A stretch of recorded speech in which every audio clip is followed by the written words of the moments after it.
bem, eu sou o pastor Almir.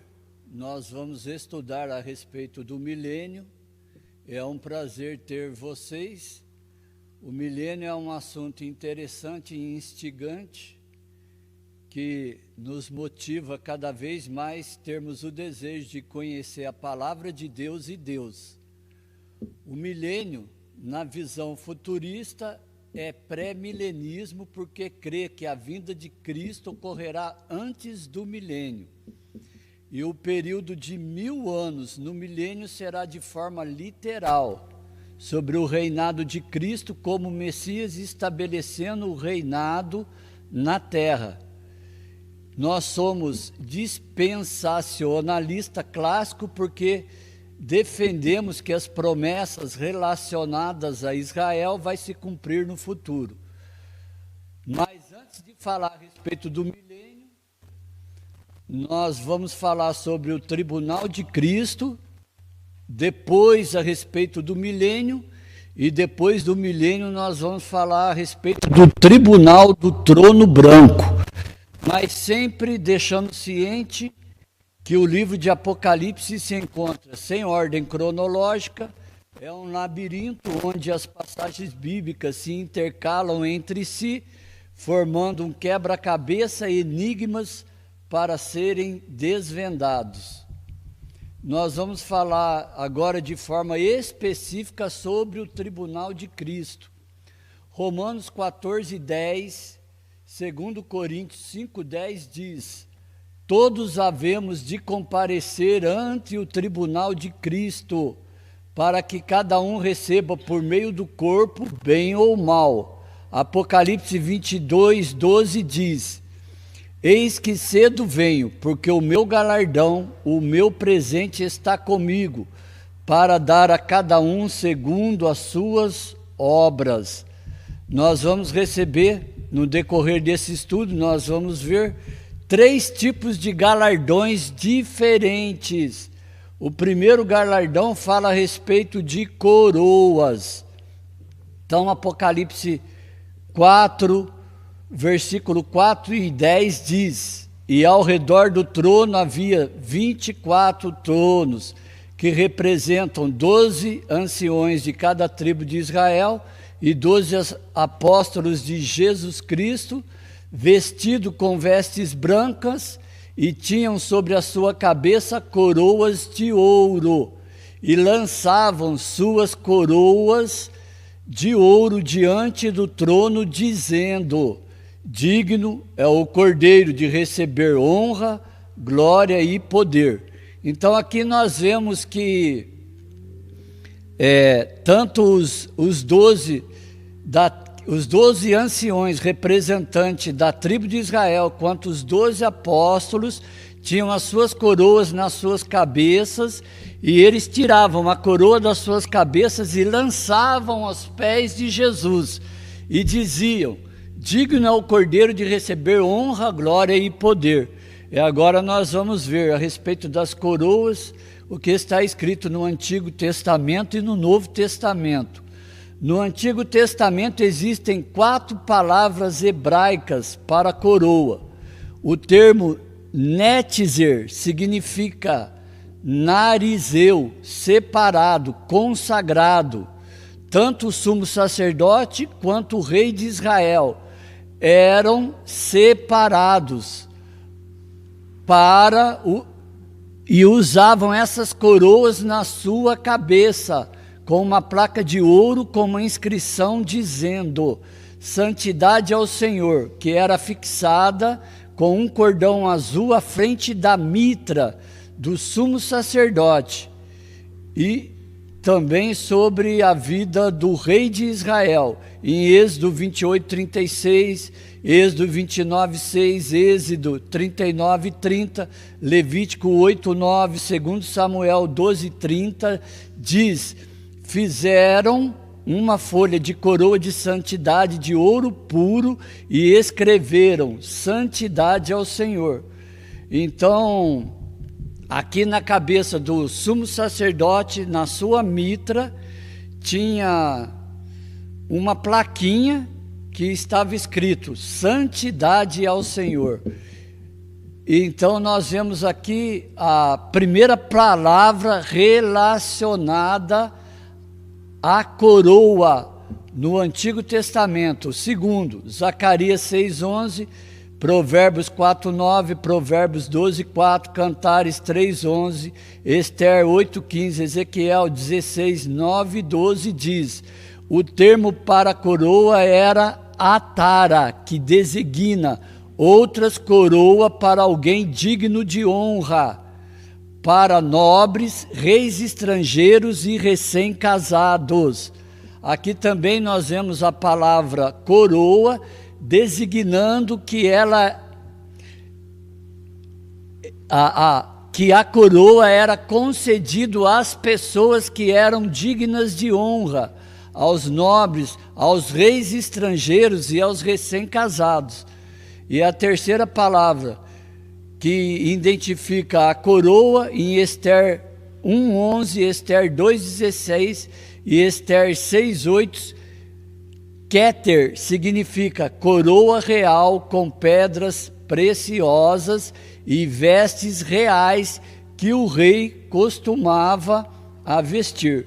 Então nós vemos aqui que no Antigo Testamento, essas palavras que falam, que são sinônimos relacionados à coroa. Então, quem usava as coroas no Antigo Testamento? O sumo sacerdote, o rei de Israel, com a insígnia, com a inscrição Santidade ao Senhor, e outras coroas semelhantes também para os reis estrangeiros, para aqueles que se casavam, eles usavam uma coroa, e para aqueles que tinham honra, como os nobres e os recém-casados.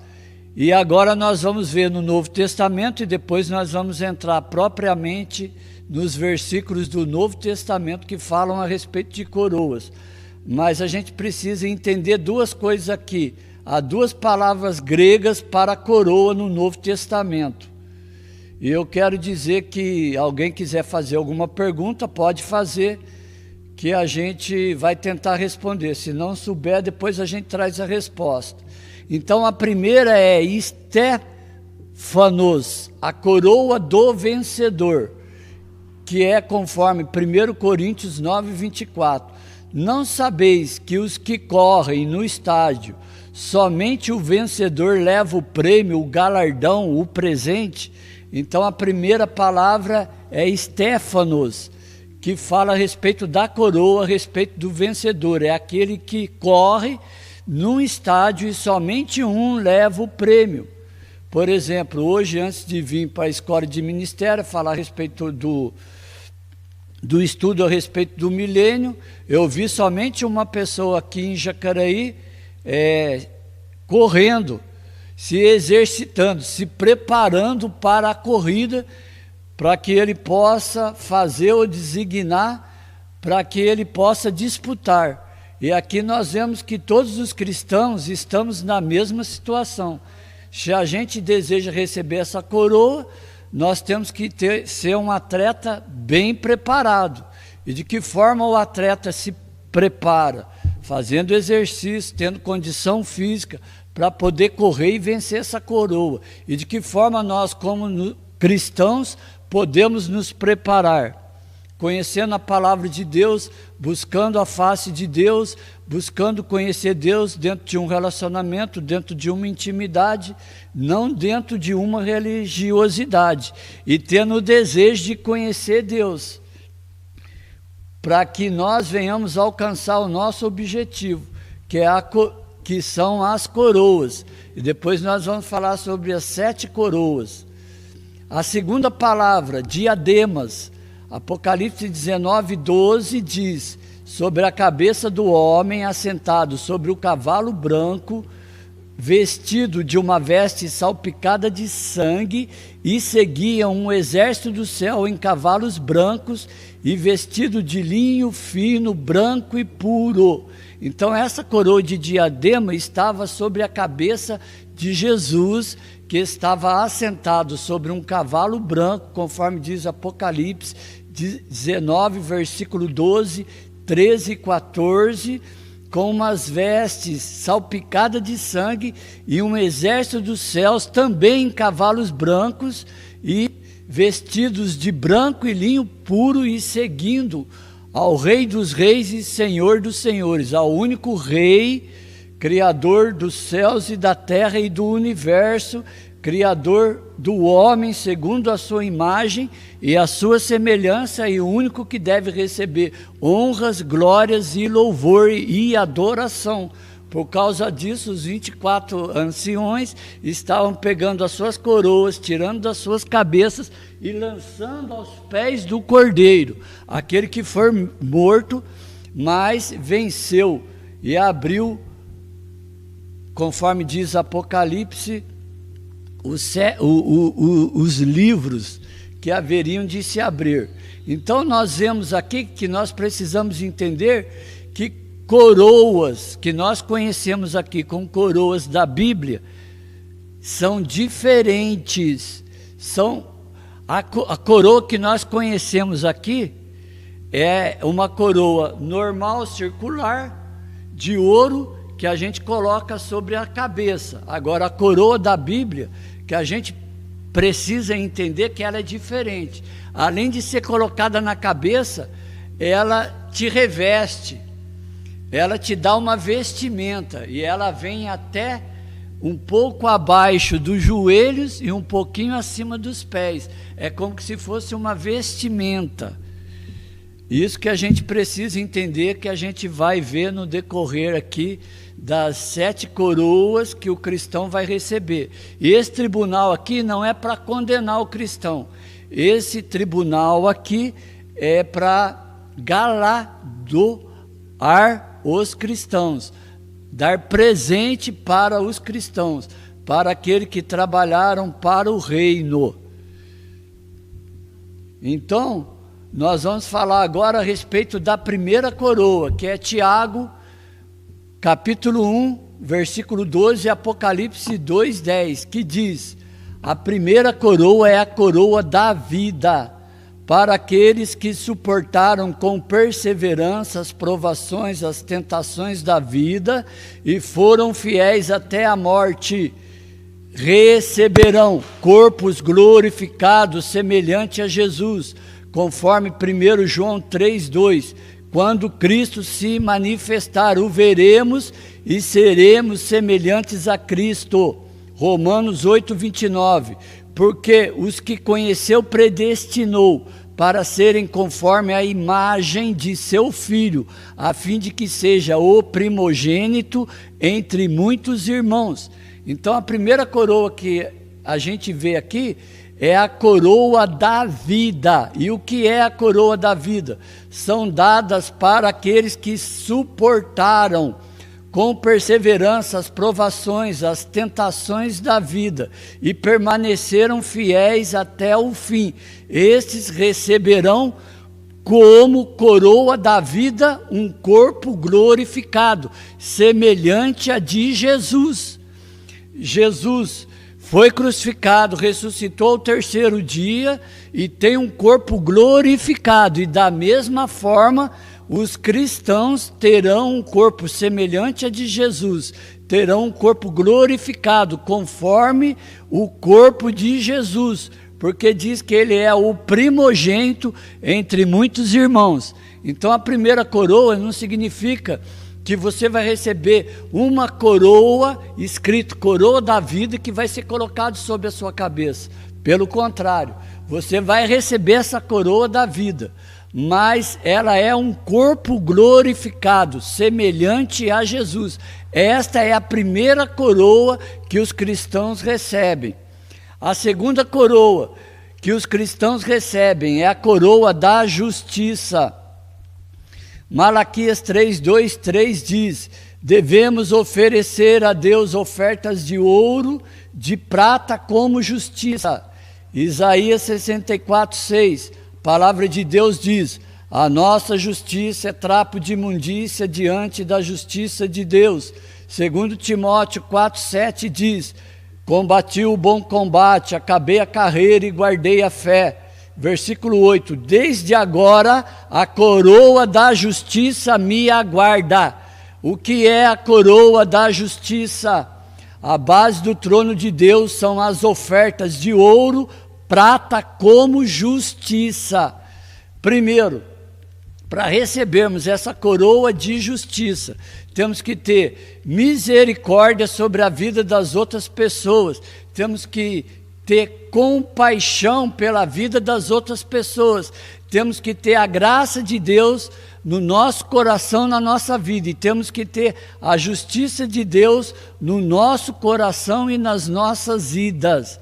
Então, para recebermos as coroas da justiça, nós temos que ter esses 4 ingredientes juntos no nosso coração, na nossa vida e sobre as nossas vidas. E se faltar um desses ingredientes, nós recebemos a coroa da justiça? Não, nós não recebemos a coroa da justiça.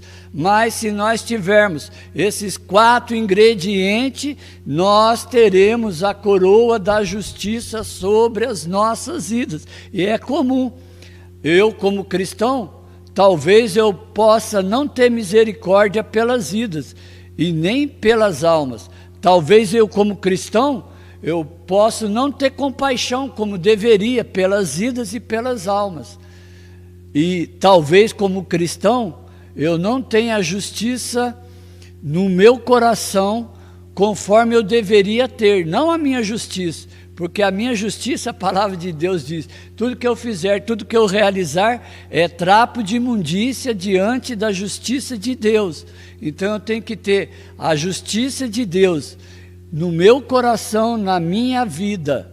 E tendo esses 4 ingredientes, eu estou oferecendo a Deus uma oferta de ouro, uma oferta de prata, que vai fazer com que eu venha ter uma coroa de justiça sobre o meu coração e sobre a minha vida. E para adquirir a coroa da justiça, preciso ter demonstrado na minha vida misericórdia, compaixão, ser justo, imparcial com a vida das outras pessoas. Romanos 5:20 diz: onde o pecado abundou, superabundou a graça. Se eu não me coloco na condição, se eu me colocar na condição de juiz relacionado à vida das outras pessoas, eu então não terei a coroa de justiça sobre o meu coração e sobre a minha vida, porque eu não sou juiz, eu estou tomando o lugar de Deus e estou julgando e analisando a vida das outras pessoas. Então, para que eu tenha a coroa de justiça no meu coração, na minha vida, eu tenho que entender que aonde o pecado abundou, superabundou a graça de Deus. Eu tenho que olhar para o coração e para a vida das outras pessoas com misericórdia, com compaixão, e ter a graça de Deus no meu coração e na minha vida, e entender que Deus pode alcançar os corações e a vida, e fazer uma obra no coração e na vida dessas pessoas. E aí sim, eu vou ter como base, para que eu venha ter a coroa da justiça na minha vida, para que a coroa de justiça seja colocada sobre a minha cabeça e sobre a minha vida. Eu tenho que ter os 4 ingredientes. Se faltar um desses ingredientes, eu perco a coroa de justiça sobre Deus, sobre o meu coração e sobre a minha vida. A terceira, 1 Tessalonicenses 2,19. A terceira coroa é a coroa da alegria, referentes aos Tessalonicenses, que eram fruto dos seus ministérios, conforme diz a palavra de Deus em Atos 5, versículo 8. Os discípulos, mesmo sendo perseguidos, mortos, se encontravam alegres por padecer pelo nome de Jesus Cristo, e receberão o galardão da alegria por levar as pessoas ao conhecimento de Cristo e por terem a graça de Cristo nos seus corações e nas suas vidas, para que eu venha receber a coroa da alegria sobre a minha vida, conforme diz, eu tenho que ter o mesmo sentimento que os apóstolos e os discípulos tinham, de que mesmo sendo perseguidos e mortos, eles ainda se encontravam alegres por padecer pelo nome de Jesus Cristo, e não ficar questionando a Deus, né? Agora que eu sou cristão, por que eu sou perseguido? Por que eu tenho luta? Por que eu tenho dificuldade? Por que eu tenho tribulação? Pelo contrário, mesmo o sentimento de tristeza querendo invadir os corações, nós temos que pedir para Deus que o Espírito Santo não se retire do nosso coração, não se retire da nossa vida e seja a nossa alegria, conforme diz a palavra de Deus, que a presença de Deus no nosso coração seja a nossa alegria, e dessa forma nós receberemos a terceira coroa, que é a coroa da alegria. A quarta coroa, 1 Pedro 1,4, é a coroa incorruptível, a coroa da glória.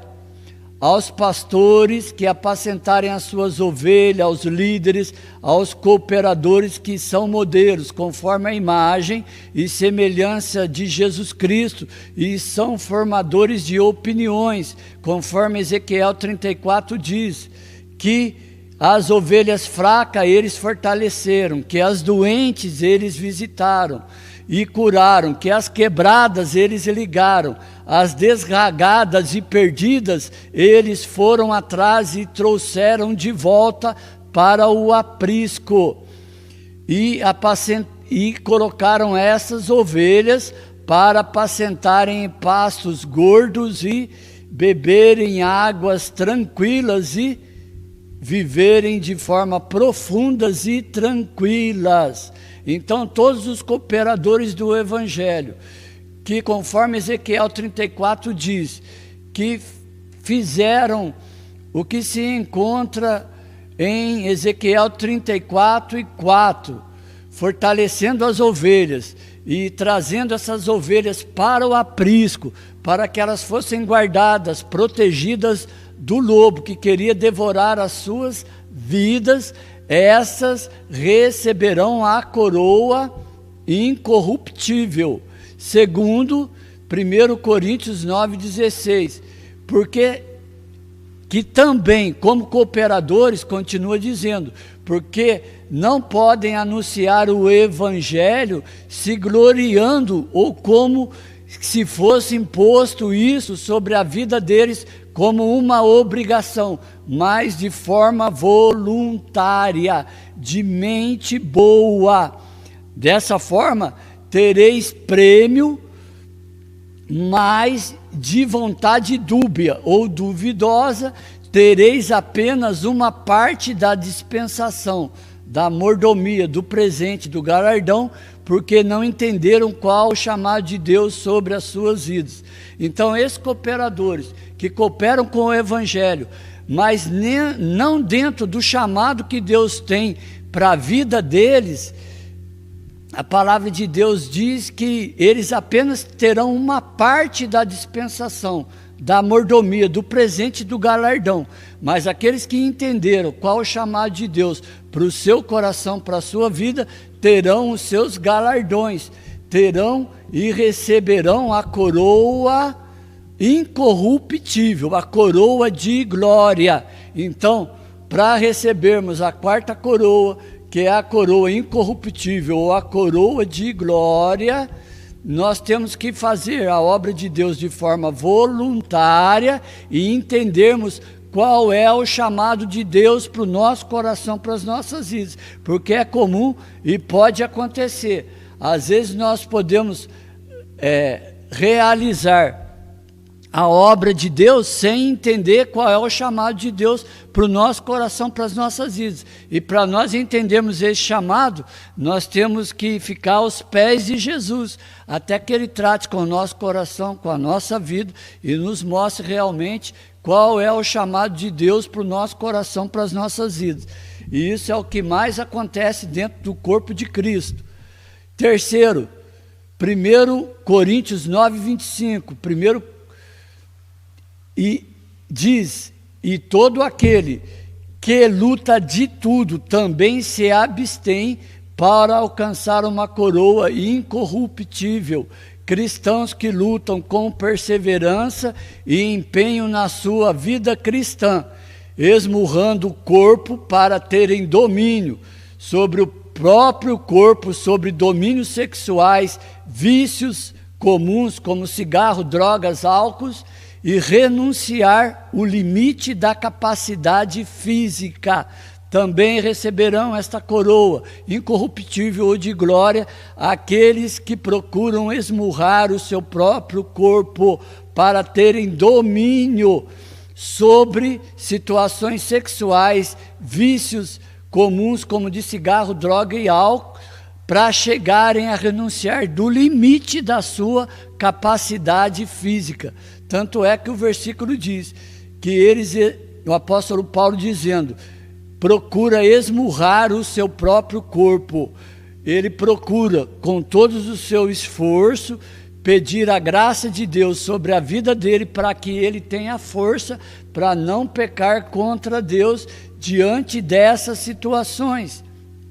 Quarta, para termos a mesma coroa, coroa incorruptível de glória. 1 João 2,16 diz, nós também temos que lutar contra a concupiscência da carne, contra a soberba da vida e a concupiscência dos olhos, que nós não vamos falar especificamente sobre cada uma delas, porque nós já temos um vídeo, e se você quiser saber, você entra no vídeo da Igreja Eu Chamar e procura, que você vai encontrar e vai ver a respeito desses determinados assuntos, que agora nós não vamos falar de forma específica, mas nós vimos aqui que para termos uma coroa incorruptível de glória, não é tão fácil, não é tão simples.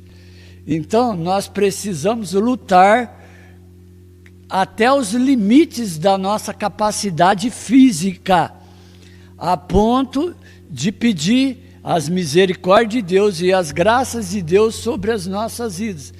Porque o que é comum, que as pessoas querem vencer todas essas coisas na força do seu próprio braço, em contrapartida, não conseguem vencer e não vão ter a coroa da incorruptibilidade e a coroa da glória. Segundo, a quinta coroa, Mateus 10, 41 e 42, são os galardões dos servos de Deus, que mesmo que derem um copo de água aos seus discípulos ou cooperadores, receberão galardões de discípulos. Quem recebe um justo na qualidade de justo, receberá galardão de justo. Quem recebe profeta na qualidade de profeta, receberá galardão de profeta. Então a quinta coroa diz que mesmo que eu dê um copo de água para os cooperadores do Evangelho, eu não deixarei de receber a quinta coroa sobre as nossas vidas. Se eu der um copo de água para a vida de um profeta, eu vou receber galardão de profeta. Se eu dou um copo de água para a vida de um discípulo, eu vou receber galardão de discípulo. Então, nesse tribunal, as coisas mais simples, que parecem ser a menos insignificante, tudo que a gente fizer de forma voluntária, nós, e com amor, receberemos da parte de Deus os galardões. E conforme diz um colega que eu trabalhei com ele, Jesus Cristo, ele não deve nada para ninguém. Ele diz assim, aquele que me segue receberá 100 vezes nessa vida e ainda a vinda vindoura. Até mesmo, se eu der um copo de água, eu receberei os galardões sobre a minha vida, que é a quinta coroa, a coroa dos galardões de servos sobre o meu coração e sobre a minha vida. E a sexta coroa, Apocalipse 7, 9, 11 diz, multidões estavam diante do trono e do Cordeiro, trajando vestes brancas, com palma nas suas mãos, que foram dadas no lugar de coroas, para adorarem a Deus. Versículo 14. Estes de onde vieram? Vieram da grande tribulação, lavaram as suas vestes e a branquearam no sangue do Cordeiro, e o Cordeiro os cobrirá com a sua sombra, e apacentará, e servirá de guia para as fontes das águas da vida, e Deus limpará de seus olhos toda a lágrima, e não haverá mais choro, nem pranto, nem morte. A sexta coroa fala a respeito das coroas que receberão daqueles que viverão na grande tribulação. E vivendo na grande tribulação, não vão negar o nome de Jesus Cristo. E eles vão receber as suas coroas. E recebendo as suas coroas, todos estarão tirando as suas coroas das suas cabeças e colocando aos pés do Cordeiro que foi morto, mas está assentado no trono e dizendo: glória, honras àquele que é digno de todo louvor e de toda adoração. E por último, a última coroa, nós vamos falar a respeito da sétima coroa, que conforme Esther 6:8 e conforme Apocalipse 19 diz que sobre a palavra Keter, que significa coroa real, com pedras preciosas, ou vestes reais que o rei costumava vestir às pessoas que ele desejava honrar, coroas diferentes das coroas que nós conhecemos aqui na terra. São coroas trabalhadas com pedras preciosas que se coloca na cabeça, e de novo vou repetir, reveste de vestimentas até embaixo do joelho e acima dos pés, como uma vestimenta espiritual sobre o nosso corpo e sobre as nossas vidas. A sétima coroa, Jó diz, 22, 23 e 24, se te converteres ao Todo-Poderoso, serás edificado com coroas, pedras preciosas e pedras de ribeiros, que é ou semelhantes a pedras preciosas, conforme diz em 1 Coríntios 3, 12 a 15, vestimentas de pedras preciosas. E Apocalipse 22 diz: o meu galardão, a minha recompensa, o meu presente está comigo para dar a cada um segundo a sua obra, pensamento e intenções do coração. 1 Coríntios 3, 12, pedras preciosas. A palavra de Deus diz dois tipos de pessoas que tinham estas pedras preciosas como vestimenta sobre as suas vidas. É Jesus Cristo e era Lúcifer. Ezequiel 28, 12 diz que Lúcifer era aferidor de medida, cheio de sabedoria e perfeito em formosura, estava no Éden, no jardim de Deus, com todas as pedras preciosas, e eram as suas coberturas, a sardônia, o topázio, o diamante, a turquesa, o onix, o jápis, a safira e os carbúnculo e a esmeralda. E ele tinha dentro dele, além das vestimentas, os seus tambores, os pífaros, estavam dentro dele. No dia em que ele foi criado, todas essas coisas foram preparadas. Versículo 14 diz: tu eras querubim ungido, para proteger te estabeleci, e no monte santo de Deus tu estavas, no meio das pedras afogadas tu andavas. Lúcifer, ele andava sobre todas essas pedras preciosas, como ele tinha sobre ele, sobre as suas vestimentas, estas pedras preciosas. Agora tenta imaginar no nosso intelectual limitado a essas vestimentas, essas 9 vestimentas. Ele tinha como vestimenta sobre a vida dele. Ele andava sobre estas pedras preciosas e ele tinha como vestimenta sobre o corpo dele, como cobertura, essas 9 vestimentas.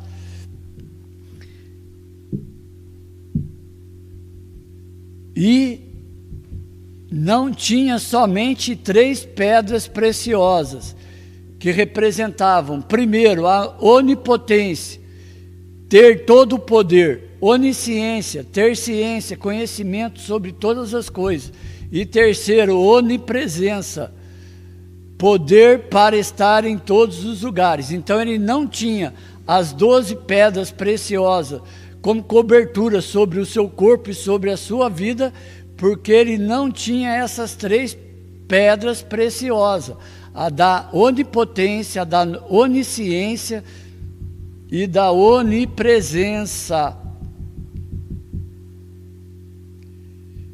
E a palavra de Deus diz em Êxodo 28:15, que Deus desejava dar essas 12 pedras para os sacerdotes de Israel. As vestimentas do sacerdote do povo de Israel eram de éfode, manto peitoral, com 12 pedras preciosas, dentre vários significados, representava Jesus, que na glória tinha essas 12 pedras preciosas. E depois que veio no planeta Terra, foi crucificado, ressuscitou o 3º dia, ele adquiriu de novo estas vestimentas sobre o seu corpo e sobre a sua vida. Jesus não tinha somente a vestimenta branca, pura linho de fino, mas ele tinha também essas vestimentas de 12 pedras espirituais sobre o seu corpo, como vestimenta sobre o seu corpo e sobre a sua vida. E Êxodo 28:29 diz que o sacerdote levará o juízo sobre o seu coração. Por quê? Primeiro, no coração tem o chamado e o propósito de Deus. No coração tem as intenções do coração. Veja que cada pedra preciosa, conforme Êxodo 28:13, representa cobertura, vestimenta, conforme Ezequiel 28:13. Toda pedra preciosa era a tua cobertura. As 12 pedras preciosas representavam as 12 tribos de Israel com as suas bandeiras e insígnias. As 12 pedras preciosas decifravam as respostas de Deus para as orações do sumo sacerdote. Então essas pedras preciosas tinham seu significado e as suas representações, mas diante dessas 4 representações, o que eu quero deixar para o nosso coração, para a nossa vida, que nós venhamos ter no nosso coração e em mente, que também essas pedras preciosas são coroas que nós receberemos sobre a nossa cabeça como pedras preciosas que revestem o nosso corpo como vestimenta, abaixo dos joelhos e acima dos pés, como cobertura de vestimenta, como corpo espiritual sobre as nossas vidas. E eu quero dizer que quando a gente passar do lado de lá, nós vamos ter muitas surpresas. E a primeira delas, quando a gente passa do lado de lá, é que Deus tira dos nossos olhos toda lágrima, todo sofrimento, não tem mais pranto, não tem mais choro, não tem morte, porque as primeiras coisas passaram e Deus faz tudo de novo. E sobre o sumo sacerdote e as tribos de Israel, nós vamos ver que essas pedras preciosas também têm os seus significados. Na tribo de José, essa pedra preciosa representava a sardônica, que é uma pedra de mármore com camadas coloridas, ou ônix, que é uma pedra de várias cores. Uma cor comum de se encontrar é a cor preta. Na tribo de Rúben, é a pedra de sárdio, é uma pedra de cor clara com tons amarelados ou avermelhados. Na tribo de Simão, é a pedra de topázio, é uma pedra encontrada em diversas cores, mas a mais comum é a amarelada. Na tribo de Naphtali, é a pedra de diamante, é uma pedra cor clara, transparente, brilhante, é mais valiosa à medida que sua cor aproxima do incolor. Na tribo de Simão, turquesas são pedras preciosas que são encontradas nas cores azul esverdeadas, e as turquesas azuladas são também as mais valiosas.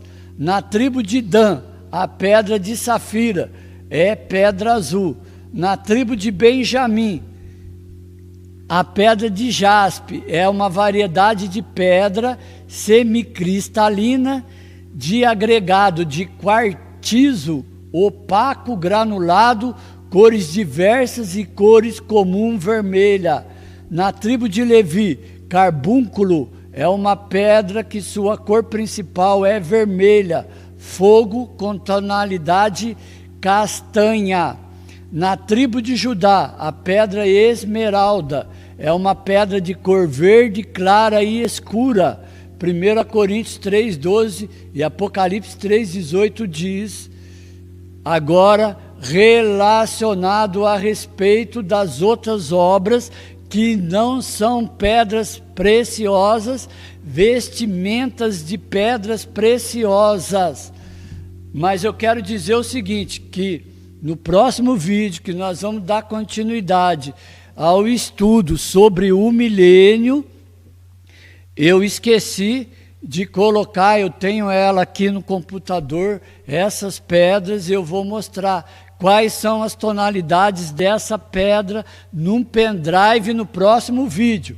Mas agora, para finalizar aqui esse assunto desse vídeo, eu vou continuar aqui falando a respeito de outras coberturas que não são relacionadas a pedras preciosas.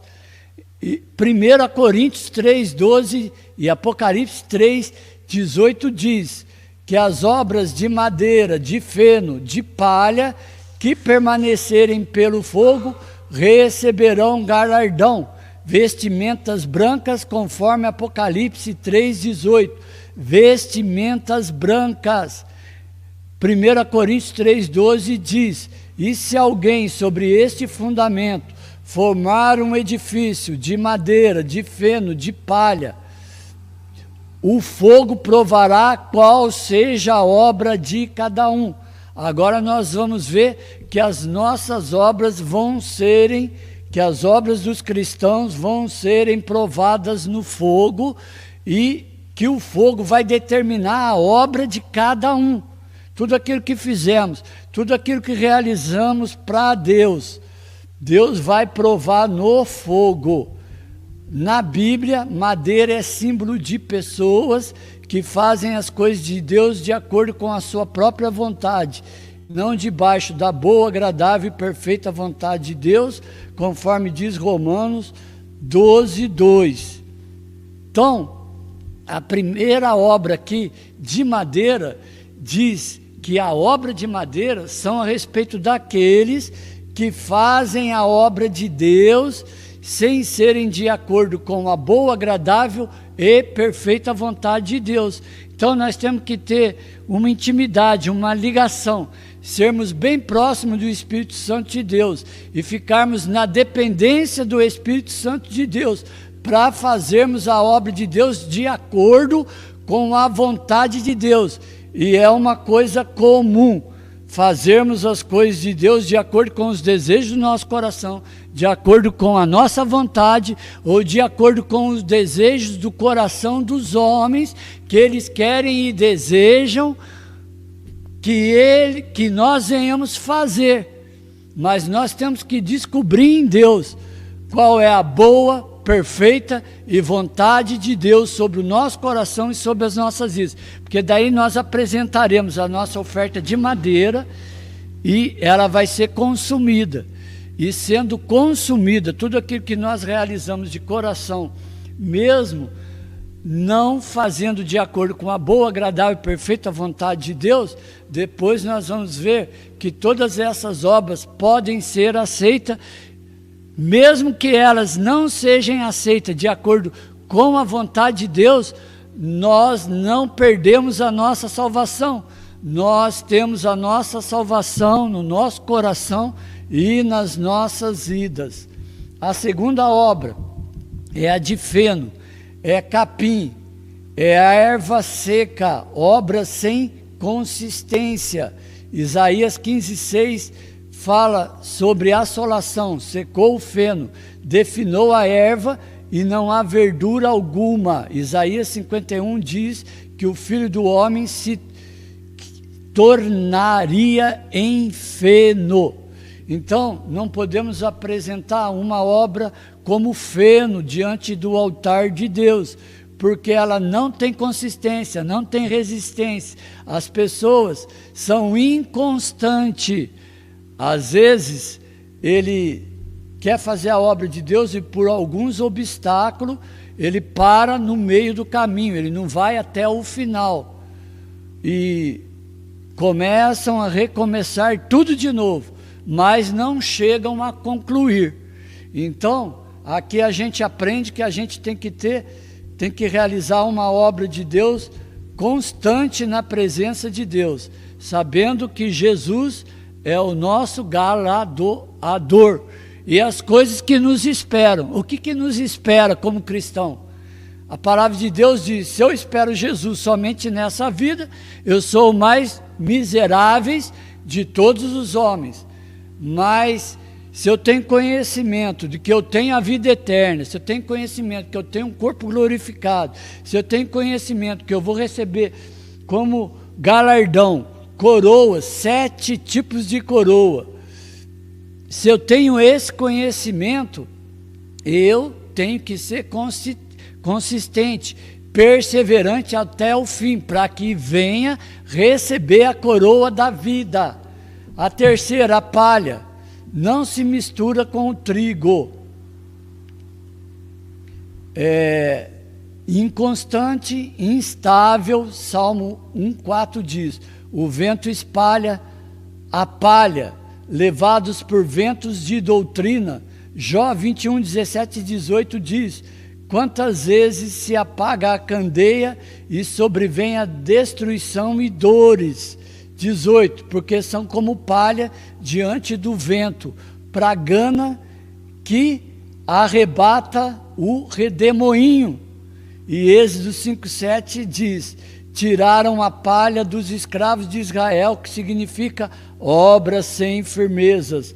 1 Coríntios 3, de 13 a 15 diz que a obra de cada um se manifestará, o dia o declarará, porque pelo fogo provarão e serão descobertas. Se a obra permanecer, esse receberá galardão.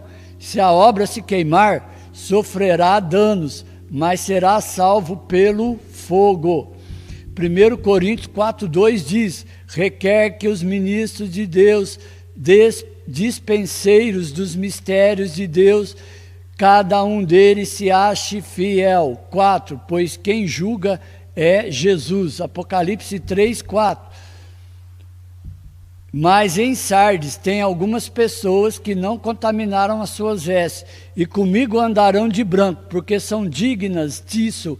O que vencer será vestido de vestes brancas, e de maneira nenhuma riscarei o seu nome do livro da vida, e confessarei o seu nome diante do meu Pai e diante dos seus anjos. Então nós vemos aqui que nas obras de palha, elas também não podem ser inconstantes, conforme nós já vimos, nem estável, e não podemos ser levados por ventos de doutrina. Agora eu pergunto para cada cristão, se a gente tem buscado conhecer a palavra de Deus para não sermos levados por ventos de doutrinas. E diz aqui que a palha, o vento espalha, o redemoinho leva embora. Ainda que venha redemoinho sobre a vida dos cristãos, eles têm que ter firmeza na presença de Deus, tem que ter relacionamento, comunhão, intimidade com Deus, conhecer esse Deus, não de ouvir falar, mas de com Ele andar, independente das situações, das circunstâncias da vida, nós permanecemos fiéis até o fim, porque Deus vai fazer a obra completa no nosso coração, na nossa vida, e Deus vai fazer a obra completa como sacerdote, da forma que nós somos, no coração e na vida daqueles que fazem parte da nossa família. Então vale a pena ser fiel até a morte, vale a pena desejar conhecer Deus. E a palavra de Deus diz em Apocalipse 3:4 que Jesus disse: mas em Sardes tem algumas pessoas que não contaminaram as suas vestes, e comigo andarão de brancos, porque são dignas disto. E ao que vencer receberá vestes brancas, receberá galardão, receberá presentes. E eu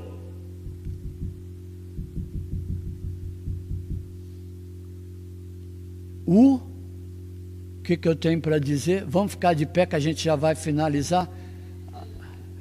Depois eu tenho o segundo galardão e o terceiro galardão, que eu acho que vai dar para dar no próximo vídeo. Se não der, tem mais 2 vídeos, mas eu vou parar aqui porque o outro assunto é outro assunto diferente, amém?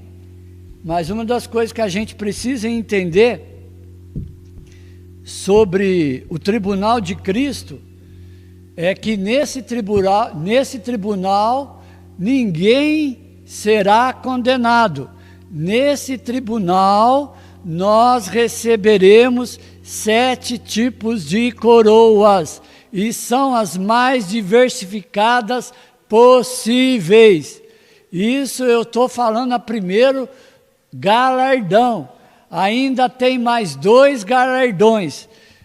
Então eu quero dizer para você que, se você está caminhando com dificuldade, né, você tem motivação em Jesus Cristo para servir a Jesus, porque Ele não te abandona, Ele está contigo em todos os momentos da sua vida.